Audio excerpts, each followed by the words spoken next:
gonna kick it off. Manuel González, why don't you start us off, yeah? Right. Okay, cool. Everyone give it up for Manuel González.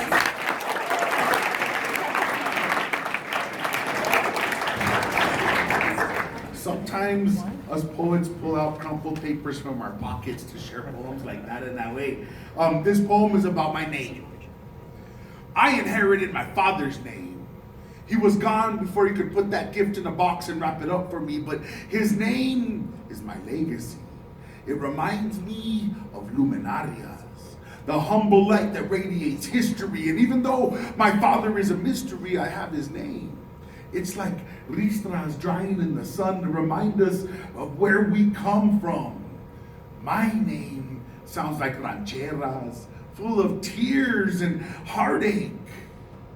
My name refuses to sit on the tongue of those afraid of sounding a certain way. They can't say Manuel, so they say Manny. It's like enchiladas with sour cream. It's way less spicy. They're still good though, that's all right. My name is Piñón, falling from the trees. It connects me to family, to history. My name is Acequia and Arroyo. It's Bosque and Rio. It's the quick fleeting moment every day when the sandias turn pink to earn their name. My name is Hatch Green Chili and Santuario Sand. Call me Cottonwood Tree. Call me Hot Air Balloon or Blue Atole on a cold winter night. Say my name with reverence and respect, like a penitente's pain or a pilgrim's sweat. My name is sacred, like the first raindrop to kiss the desert sand. My name is profane, like undeserved privilege or cultural appropriation. My name doesn't belong to me, but it's the only thing from my father that I have left.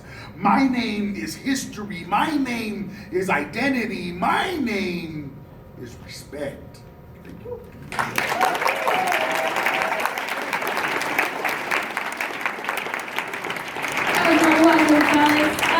So we have a slam poetry culture. If you were watching, you caught a glimpse of me back there, I was snapping. Can everyone snap?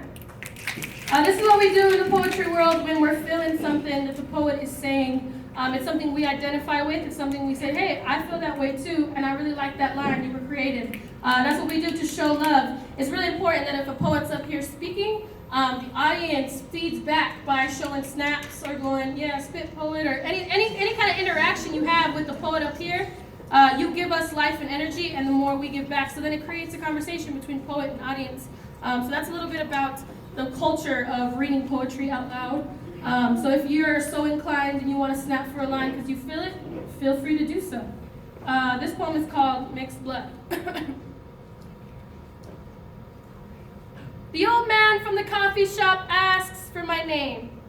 I write Mercedes Holtry on a piece of paper. He stares at it. Holtry, huh?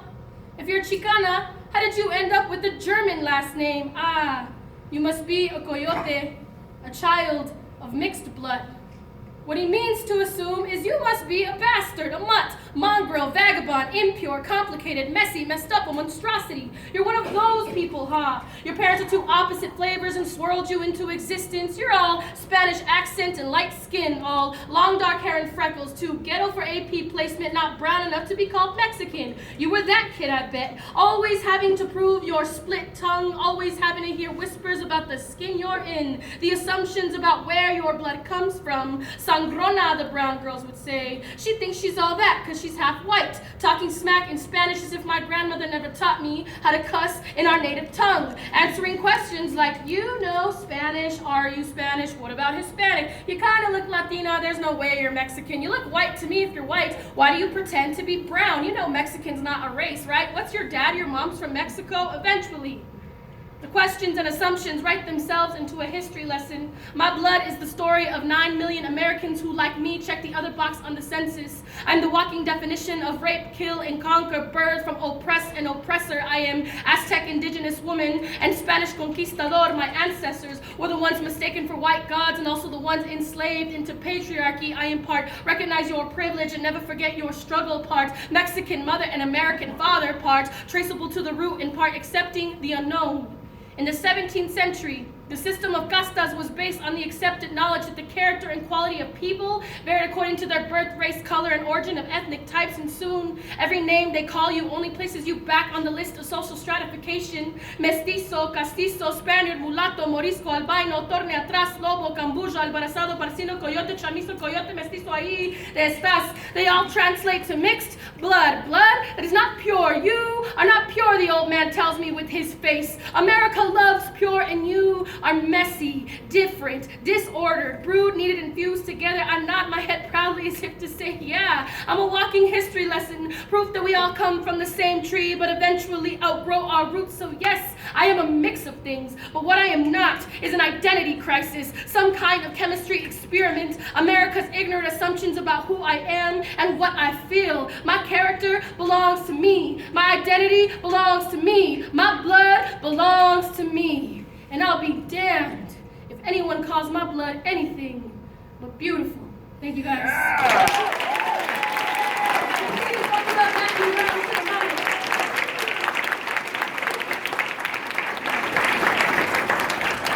I get to write poems with her, it's really cool. 6 notes on losing faith, 1.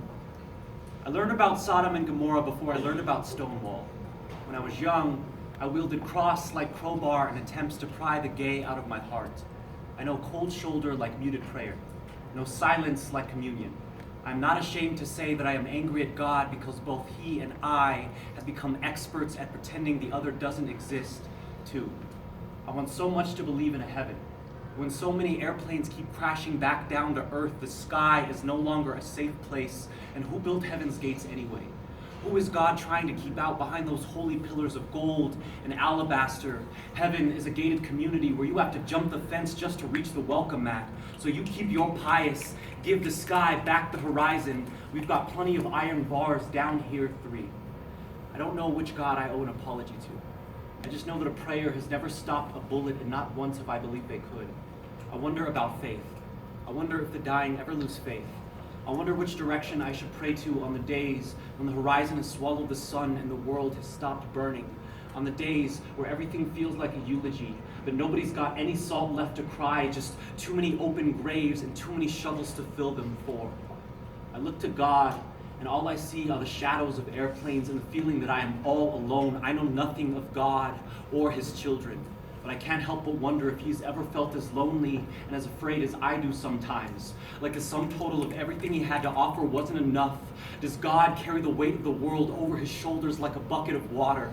Something heavy and necessary, does it stay spilling over? How hard it must be not to drown the lot of us when the world is such a glutton for the thirst, when it would be so much easier to just wash us all away. There are some days where my sadness is so heavy that I'm afraid I might drown before the flood comes. Let this heart full of tungsten and regret carry me to the bottom of the ocean. I am a cross that became an anchor. Learn to sink my way to salvation, to swan dive headfirst into rock bottom to reach redemption. Because when you're upside down, falling feels like flying, and there are some days where I want to defy gravity. 5.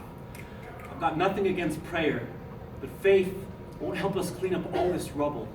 I've got 2 good hands, and I don't know whether to give you mine or take yours. I just know that compassion and solidarity should be our only religions, and if we keep looking to the sky for answers, we will miss out on the way that our sons and daughters look up to us.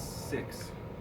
After the bombs have fallen, and the street lights have stopped working, and the shell casings have made amends with the earth, the sidewalks will split open and grow a thicket that is as green as all those camel-colored suits and army tanks. And there will be no gods, only men in the dirt that came before them. And the trees will grow without anyone's permission, stretch their branches across the horizon like a crucifix before the dawn. And all anyone will say is, "What a beautiful sunset." I have faith. I've seen the way that doors still hang from hinges after being kicked open. How the splintered wood dangles across the chain of a deadbolt like a half-broken wing, and it lets me know that God exists, even if he can't fly. Thank you.